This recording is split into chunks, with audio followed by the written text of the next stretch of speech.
बात मैंने रेशमा चाची को बोला उखला चाची आप चुनाव लड़ो, हम आपके साथ हैं, गांव गांव चलेंगे। ये भी मेरा ख्याल से घुमाई भी 2-4 डर देना या कोई परिपाटी ना अरे का और का मसारू भूस हिसाब किताब वो भी डरे। हमने भी अपने हाथ पांव छोड़ दिए। अब दूसरी चीज ये है कि सबसे पहले तो मैं उन लोगों को शुभकामनाएं देना चाहता हूँ जो यहाँ से प्रधान और क्षेत्र पंचायत का चुनाव लड़ रहे हैं। मेरी बहुत बहुत शुभकामनाएं और बधाई उनके साथ है जो लड़े, बहुत भाईचारे के साथ लड़े और इस तरह लड़े कि कल ये गुंजाइश रहे कि जब एक दूसरा मिले तो हम उसको नमस्कार कर सकें। ऐसा नहीं कि चुनाव को हम इस स्तर तक गिरा दे कि कहीं किसी ने उसके खिलाफ अर्गनल बयानबाजी कर दी, कहीं उसके खिलाफ कर दी अपने सिर्फ एक वोट के फायदे के लिए। ये चीज नहीं होनी चाहिए, इसलिए मेरी बहुत बहुत शुभकामनाएं उनके साथ है। नंबर 2, मेरे साथ कोई प्रधान पद का प्रत्याशी भी मेरे प्रचार में जा सकता है। इस पर ऐसा नहीं होना चाहिए कि तीसरा प्रधान पद का प्रत्याशी नाराज हो गया।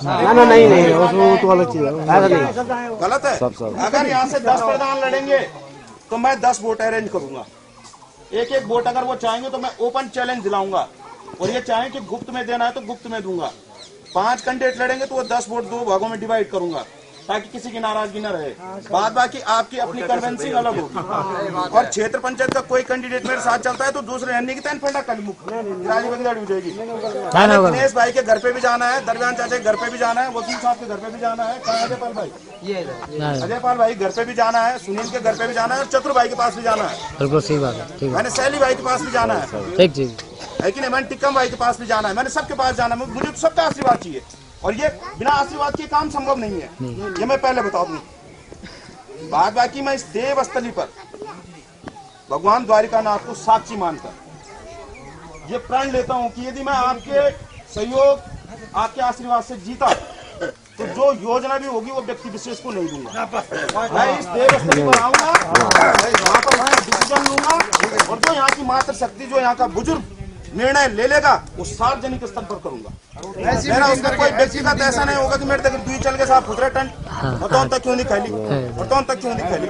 मैं एक नई रूपरेखा इस गांव को देना चाहूंगा। ये बहुत सही बोला आपने। आज बारी राजीव सेमवाल की है, ये सही बोला आपने, ये बहुत सही बात है। रावत की हो सकती है प्रत्यक्ष परसों बारी पब्लिक के बीच में भाई की हो सकती है, विनोद लाल की हो सकती है, बोरा भाई की हो सकती है। ऐसी सीट भी आनी है, ये चीज भी आपको ध्यान में रखना है।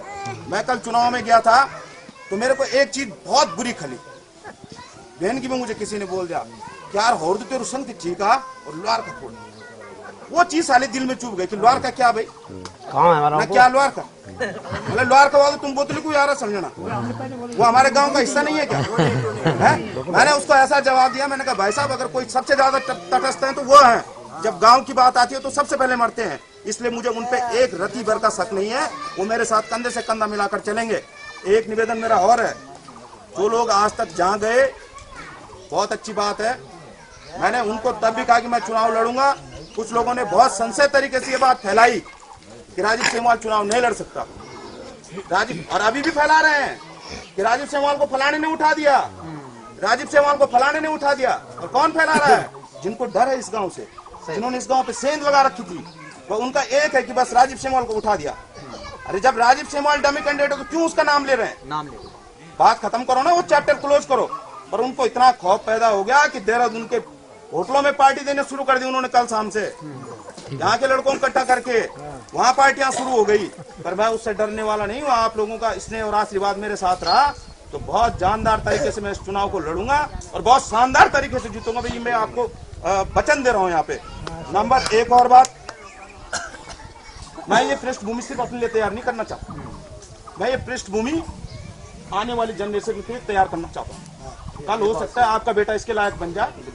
प्रत्येक का बेटा आज कॉलेज में पढ़ रहा है, छात्र संघ की राजनीति कर रहा है और छात्र संघ की राजनीति से जब बच्चा बाहर निकलता है ना, उसका एक जुनून होता है कि मैं चुनाव लड़ूं। मैं भाई जी 4 लाख खर्च करके प्रधान पद पे भी अपनी किस्मत आजमा सकता था, क्षेत्र पंचायत पर भी आजमा सकता था, पर मुझे पता है यहाँ कई लोग लड़ रहे हैं और सब अपने भाई हैं। जो जीतेगा नाम रोशन करेगा गाँव का, लेकिन जो सीट खाली है उस पर दम दिखाने का काम मैंने किया। इसलिए एक कर्तव्य आपका भी बनता है कि आप मुझे शाबाशी दें। बात रही अभी चंदन भाई ने एक मुद्दा उठाया था कि देहरादून से फोन आया, बहुत अच्छी बात उन्होंने कही और बहुत उनकी स्पष्टवादिता को मैं सलाम करता हूँ। मैं चंदन सिंह पंवार, मोहन सिंह राणा नकोट, हम एक होटल में बैठे हुए थे देहरादून। वहां ही चर्चा चल रही थी कि भाई जिला पंचायत का चुनाव कौन कौन लड़ेगा। वहां पर एक बात हुई चंदन चाचा, मैंने चंदन चाचा को कहा, चाचा आप क्षेत्र पंचायत रह गए, आप बताइए आप लड़ेंगे क्या? चाचा ने कहा बेटा मेरा कोई प्रोग्राम नहीं। फिर मैंने राणा जी ने मेरे से पूछा, बोलते तेरा क्या प्रोग्राम है? मैंने कहा मैं 100% चुनाव लड़ूंगा, 100%। फिर मैंने बोला, मैंने कहा मैं यहाँ पोस्टर छपाने आ रखा हूँ। एक बात और भी कही भाई जी मैंने, मैं यहाँ पोस्टर छपाने आ रखा हूँ। उन्होंने कहा ठीक है। मेरा वहाँ 10 दिन का काम था, मेरे मामा जी की लड़की की शादी थी, मैं उधर लगा हुआ था। तो इन्होंने क्या किया, इन्होंने सुना साना शाम को, और इन्होंने अपने पोस्टर छपाए और ये क्षेत्र में चल दिया। दीपावली की हार्दिक की शुभकामनाएं, तब इन्होंने दशहरे की दी। मैं भाई साहब वो स्वाभिमान रखता हूँ दिल के अंदर कि मैंने वो कैंसिल करा दिया अपने पोस्टर छापने के। अगला आदमी ये ना सोचे कि इसको जिद पड़ गई। हाँ। मैंने अपने पोस्टर फिर दीपावली के छपाए, जबकि मैंने छपा दिए थे पोस्टर, मैंने मैटर कैंसिल करवाया हो। जब हम साथ बैठे हुए थे, वहां से फोन किया था मोहन सिंह राणा जी ने चंदन सिंह रावत जी को, जो प्रधान पद के प्रत्याशी हैं इस समय संभावित। अगर उन्होंने नॉमिनेशन जब होंगे तब खुलेंगे प्रत्याशी, तो इनका एक उत्तर था, इनका एक जवाब था उनके लिए, कल भाई मैं चुनाव लड़ रहा हूँ, आपने मदद करनी है। चंदन भाई यही था ना? चंदन भाई ने कहा देखो अगर हमारे यहाँ का राजीव भी कह रहा है अगर वो लड़ेगा तो हम आपके साथ नहीं है। ठीक है हम आपके साथ, सुनिए उन्होंने कहा हम आपके साथ नहीं है। मुझे बहुत अच्छा लगा कि चलो यार हमारे यहाँ का एक आदमी तो, उन्होंने एक ही को फोन किया, दूसरे को किया नहीं। चलो उस आदमी ने कम से कम ये तो हिम्मत करी कि अगर वो आएगा तो हम आपके साथ नहीं है। इस जज्बे को मैं सलाम करता हूँ, बहुत दिल से सलाम करता हूँ कि वास्तव में ऐसे लोग चाहिए, स्पष्टवादिता चाहिए आज राजनीति में। राजनीति लोगों ने इतनी गंदी कर दी कि भाई साहब बताने के लिए नहीं है कहीं बचा हुआ कुछ। कल मैं बसेली और बेंजी गया, लोग करे तू इन पावर वाले चार तो निकल, जवाब देना उसको। अगर मैं बोलूँ भी ना कि ना मैं पावर वाले चार निकल, तो आज लोगों के पास इतनी गुंजाइश नहीं है हम पे यकीन कर सके। इतने धोखे दे दिए लोगों ने राजनीति में ना, जीत के धन्यवाद देना तक उचित नहीं समझते लोग। लोग तो हार के भी धन्यवाद देते हैं लोगों को, जीत के भी धन्यवाद देना उचित नहीं समझ रहे लोग। और मेरा तो प्रण आज भी है कल भी, अगर मैं हार भी गया तो अपने गांव को धन्यवाद दूंगा, और जीत भी गया तो फिर धन्यवाद देना ही है।